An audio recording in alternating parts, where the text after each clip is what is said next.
সাবিত্রী, হাঁড়ির তলায় যে সামান্য একটু চাল বাকি আছে তা দিয়ে আজকে রাতের মতো চললেও আগামীকালকে আমাদের কি হবে বলো তো? আমি তো তাই ভেবেই কুল পাচ্ছি না গোপাল। ঘরের ভাঁড়ার একেবারে খালি, কাল সকালে খাবারের জন্য আর কিচ্ছু নেই। দাদা, আজকে নদীতে করা স্রোতের তোড়ে আমার সবচাইতে ভালো জালটা একেবারে মাঝখান থেকে ছিঁড়ে গেছে, একটা বড় মাছ ধরতে পারিনি। তুই একদম মন খারাপ করিস না নবীন, নদীর উত্তাল জলে ছেঁড়া জাল নিয়ে কাজ করা বিপজ্জনক। তুই সুস্থ আছিস সেটাই অনেক। নবীন, তুই গায়ের ভেজা কাপড়টা জলদি পাল্টে আয়। এই বর্ষার রাতে অমন ভিজে কাপড়ে পড়ে থাকলে জ্বর এসে যাবে, তোকে কাবু করে ফেলবে। সাবিত্রী ঠিক কথাই বলেছে নবীন, চাল ডালে টানাটানি আমাদের সংসারে নতুন নয়। আজকে রাতে এই অল্প ভাতটুকু সবাই ভাগ করে খাবো। কিন্তু দাদা, কালকে সকাল থেকে আমাদের এই অনাহার কাটানোর জন্য আমরা কি উপায়ে নতুন টাকা জোগাড় করব তা ভেবে চিন্তায় পড়েছি। তোর একদম ভয় পাস না, কালকে সকালেই আমি আর নবীন গ্রামে মহাদেব বাবুর বড় ভিটেতে গিয়ে ওনার কাছে কাজের জন্য আবেদন করব। মহাদেব বাবু দয়ালু আর খাঁটি মানুষ গোপাল, উনি নিশ্চয়ই তোদের দুজনকে নিজের জমিতে কোনো না কোনো কাজের ব্যবস্থা ঠিক করে দেবেন। মহাদেব বাবু, আমাদের সংসারে এখন চাল ডালে টানাটানি চলছে, যদি আপনার জমিতে আমাদের একটু কাজের ব্যবস্থা করে দিতেন। গোপাল, তোমরা একদম সংকোচ করো না, আমার এত বড় ফলের বাগান আর খামারে অনেক লোক দরকার, তো তোমরা আজকে থেকেই কাজে লেগে পড়ো। মহাদেব বাবু, আমার আবার মাছ ধরবার জালটা ছেঁড়া, তাই দাদার সাথে আপনার বাগানের কাজ নিখুঁত ভাবে করতে আমার কোনো আপত্তি নেই। নবীন, তুমি ভালো আর পরিশ্রমী ছেলে, প্রতিদিন কাজের শেষে তোমরা দুজনে পর্যাপ্ত ন্যায্য মজুরি আর কর্পোষ পেয়ে যাবে। আপনার এই দয়ার কথা আমরা কোনোদিন বলবো না মহাদেব বাবু, বিপদের দিনে আপনি আমাদের মাথা গোঁজবার ভরসা দিলেন। শোনো গোপাল, টাকা পয়সা বা চাল ডালের যে কোনো অভাব হলে আমাকে নিঃসংকোচে বলবে, বিপদের দিনে পাশে দাঁড়ানোটাই মানুষের পরম ধর্ম। আমরা আজকে থেকেই খামারের সব কাজ মন দিয়ে শুরু করছি মহাদেব বাবু, আপনি শুধু আমাদের আশীর্বাদ বজায় রাখবেন। হ্যাঁ নবীন, তোমরা বাগানের দিকে যাও, আমি খামার বাড়ির মালিককে বলে দিচ্ছি, সে তোদের সব কাজ ভালোভাবে দেখিয়ে দেবে। তাহলে নাও তোমার আর নবীনের আজকের খাটুনির ন্যায্য মূল্য। আজকে দেখো আকাশের উত্তর কোণে কেমন কড়া কালো মেঘ জমেছে। হ্যাঁ মহাদেব বাবু, অসময়ের কালবৈশাখী ঝড় বোধ হয় জলদি আমাদের এই মেঠো গায়ের বুকে আছড়ে পড়তে চলেছে। মহাদেব বাবু, চারদিকের বাতাস ঠান্ডা হয়ে আসছে আর শুকনো পাতাগুলো বাতাসে হুহু করে উঠতে শুরু করেছে। মা সাবিত্রী, তোমাদের এই মাটির ঘরের ছাদ আর খুঁটিগুলো তো পুরনো আর জরাজীর্ণ, ওগুলো ভালো করে দড়ি দিয়ে বেঁধেছো তো? মহাদেব বাবু, চালের উপর কিছু বাঁশ চাপা দিয়ে রেখেছি ঠিকই, তবে কড়া তুফান এলে যে কি অবস্থা হবে তা ভেবে চিন্তায় পড়েছি। গ্রামের নিচু খালের জলও যেভাবে বাড়ছে মহাদেব বাবু, বেশি বৃষ্টি হলে আমাদের কাঁচা উঠোনে তো হাঁটুর সমান জল জমে যাবে। তোমরা একদম দেরি করো না গোপাল, সাবিত্রীকে নিয়ে জলদি ঘরে যাও আর ঘরের দরকারি জিনিসপত্রগুলো উঁচুতে গুছিয়ে রাখো। আপনি ভালো সতর্ক করলেন মহাদেব বাবু, আমরা এখনই দ্রুত পায়ে হেঁটে বাড়ির দিকে রওনা দিচ্ছি, ঝড় আসবার আগেই পৌঁছাতে হবে। সাবিত্রী, ঘরের চালটা বাতাস আর বৃষ্টি করে একেবারে ভেসে গেল, চারিদিকের জল হু হু করে ঘরের ভেতরে ঢুকে পড়ছে। গোপাল, মাটির দেওয়ালগুলো ধসে পড়ছে, এখানে এক মুহূর্ত দাঁড়িয়ে থাকা বিপজ্জনক, আমাদের ঘর একেবারে পুরো ধ্বংস হয়ে গেল। দাদা, আমার জরাজীর্ণ ঘরের ভেতরেও হাঁটু সমান জল জমে গেছে, নদীর পলিমাটি ধসে পড়ে থাকার কারণে আর দাঁড়ানোর জায়গা নেই। তোমরা একদম ভয় পাস না, নিজেদের জীবন বাঁচানোটা একদম সবচাইতে বেশি জরুরি কাজ। আমরা এই মুহূর্তে নিরাপদ আশ্রয়ে চল, এখন যেতে হবে আমাদের। এত কড়া ঝড় আর মুষলধারে বৃষ্টির মধ্যে আমরা গভীর রাতে হাঁটু জল ভেঙে কোথায় গিয়ে আশ্রয় নেব? বৌদি, এই বিপদের দিনে একমাত্র মহাদেব বাবুর পাকা বাড়িটাই আমাদের বাঁচানোর জন্য সবচেয়ে নিরাপদ জায়গা হতে পারে। নবীন একদম খাঁটি কথা বলেছে সাবিত্রী, মহাদেব বাবু দয়ালু মানুষ, উনি অবশ্যই আমাদের এই ঘোর বিপদে আশ্রয় নেবেন। তবে আর দেরি করো না গোপাল, বৃষ্টি বাড়ার আগেই চলো আমরা সবাই মিলে মহাদেব বাবুর পাকা বাড়ির পানে পা বাড়াই। গোপাল, তোরা এত রাতে কড়া তুফান আর মুষলধারে বৃষ্টির মধ্যে একেবারে পুরো ভিজে এসেছিস, তোদের ঘরের কি হলো? মহাদেব বাবু, ঝড়ের দাপটে আমাদের মাটির ঘরের চাল উড়ে গেছে আর চারিদিকের কাদা মাটির দেওয়াল ধসে পুরো ভেসে গেছে। মহাদেব বাবু, নদীর পলি মাটি ধসে আর হাঁটু জলের তোড়ে আমরা কোনো মতে নিজেদের প্রাণটুকু হাতে নিয়ে আপনার কাছে এসেছি। মা সাবিত্রী, তোমরা আর একদম বিচলিত হয়ে কেঁদো না, আমার এই বড় পাকা বাড়িতে আমরা একবারে পুরোপুরি নিরাপদে আছি। মহাদেব বাবু, মাঝরাতে আশ্রয় দেওয়ার মতো আমাদের আর কোনো জায়গা ছিল না, আপনি না থাকলে আমরা ভিজে শেষ হয়ে যেতাম। ওরে নবীন, তোর আর কথা বাড়িয়ে ভিজে কষ্ট পাস না, জলদি শুকনো তোয়ালে দিয়ে গা মাথা ভালো করে মুছে নে। আপনার এই পরম উপকার আর পরম দয়ার কথা আমরা জীবনভর মনে রাখবো মহাদেব বাবু। আপনি সত্যি পরম দয়ালু মানুষ। গোপাল, বিপদের সময় আশ্রয় দেওয়াই মানুষের বড় কর্তব্য। মা সাবিত্রী, তুমি ভেতরের ঘরে গিয়ে শুকনো পোশাক পরে নাও তো।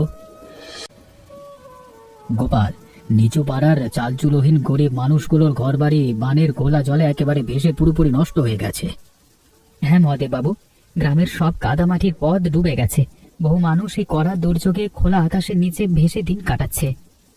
মহাদেব বাবু, আপনি নির্দেশ দিলে আমি আর দাদা গিয়ে নিচু পাড়ার ওই অসহায় পরিবারগুলোকে ডেকে আপনার ভিটেতে আনি। হ্যাঁ নবীন, তোমরা আর এক মুহূর্ত সময় নষ্ট না করে যাও। সব চেনা মানুষকে এই অতিথিশালার বারান্দায় ডেকে নিয়ে আসো। আপনি কত বড় উদার আর মহৎ মনের মানুষ মহাদেব বাবু। পুরো গ্রামের আশ্রয়হীন মানুষকে এমন করে নিজের ছাদের নিচে ঠাঁই দিচ্ছেন।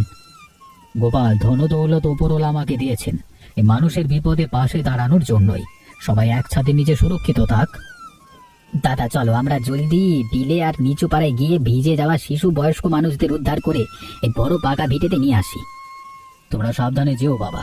সবাইকে গিয়ে বলো মহাদেব বাবুর পাকা ভিটের দরজা সব গ্রামবাসীদের আশ্রয়ের জন্য একেবারে উন্মুক্ত। মা সাবিত্রী, এই বিপদের দিনে আশ্রয়ের সাথে সাথে এতগুলো মানুষের খাবারের ব্যবস্থা করাটা জরুরি হয়ে পড়েছে।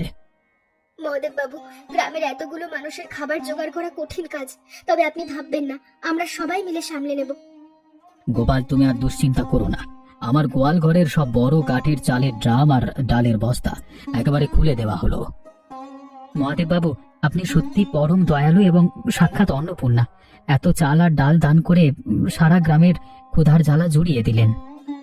শোনো মা সাবিত্রী, যতদিন নাই কড়া দুর্যোগ কাটবে আর জল নামবে, ততদিন এই ভিটেতে সবার হাঁড়ি একসাথে প্রতিদিন জ্বলবে। মহাদেব বাবু, আপনার এই মহৎ ভাবনার কথা শুনে আমার চোখে জল আসছে।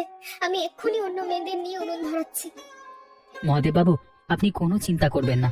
গোয়াল ঘর থেকে চাল আর মশলার বস্তাগুলো আমি নিজের হাতে রান্নাঘরে পৌঁছে দিচ্ছি।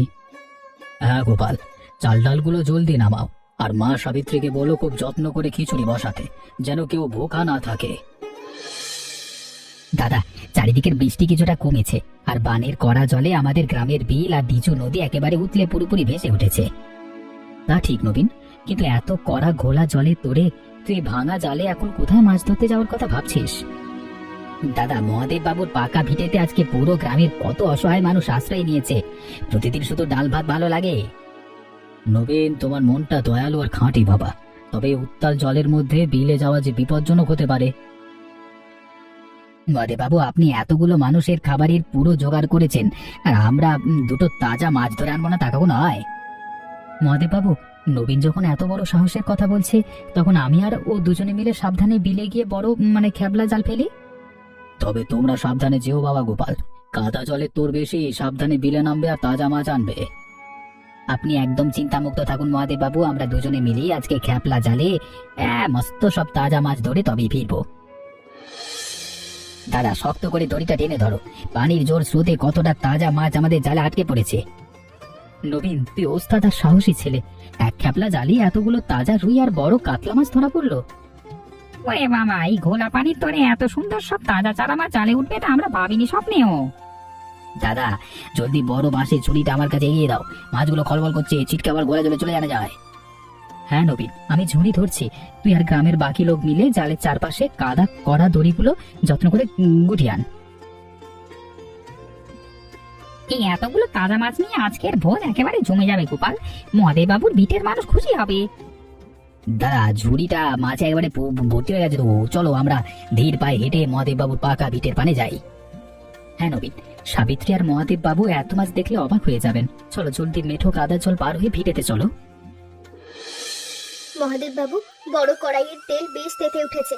এবার নবীন আর গোপালের বিল থেকে আনা মাছগুলো আমরা একে একে ভেজে নিই। হ্যাঁ মা সাবিত্রী, মাছগুলোতে ভালো করে হলুদ আর নুন মাখিয়ে কড়াইতে ছাড়ো। আজকে তাজা মাছ বাজার সুবাসে চারপাশ ম করবে। সাবিত্রী মা, বড় পিতলের হাঁড়িতে ঘি আর খাস মশলা দিয়ে যে খিচুড়ি ফুটছে, তার ঘ্রাণেতে সবার খিদে দ্বিগুণ হয়ে গেছে। কাকিমা, আপনি উনুনের নিচে শুকনো খড়ি আর একটু ভালোভাবে গুঁজে দিন। খিচুড়ির চাল ডালগুলো যেন সুসিদ্ধ আর ঝরঝরে হয়ে ওঠে।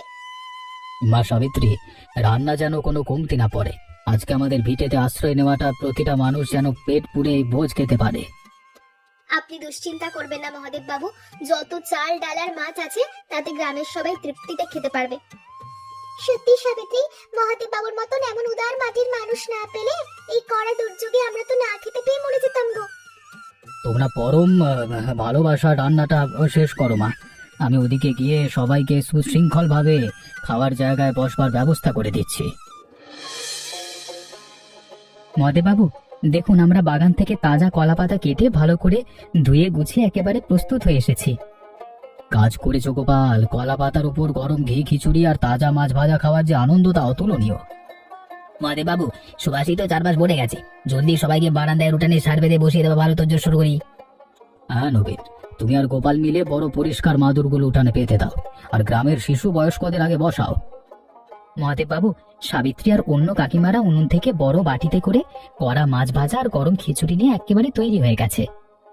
তোরা দুজন পরিবেশনের বাটিগুলো হাতে তুলে নাও বাবা, আজকে আমি নিজে দাঁড়িয়ে থেকে সব গ্রামবাসীর পাতে খাবার তুলে দেব।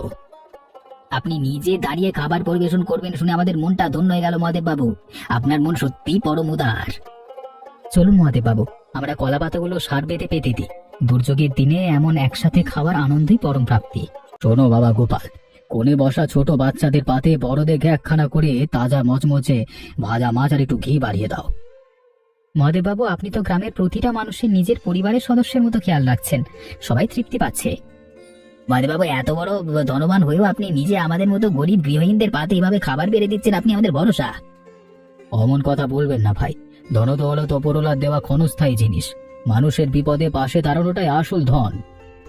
মহাদেব বাবু, বারান্দায় বসা কাকিমাদের পাতে আরেকটু গরম খিচুড়ি দেবো কি? ওনারা তো ভালোবাসায় খিচুড়ি ভোজন করছেন।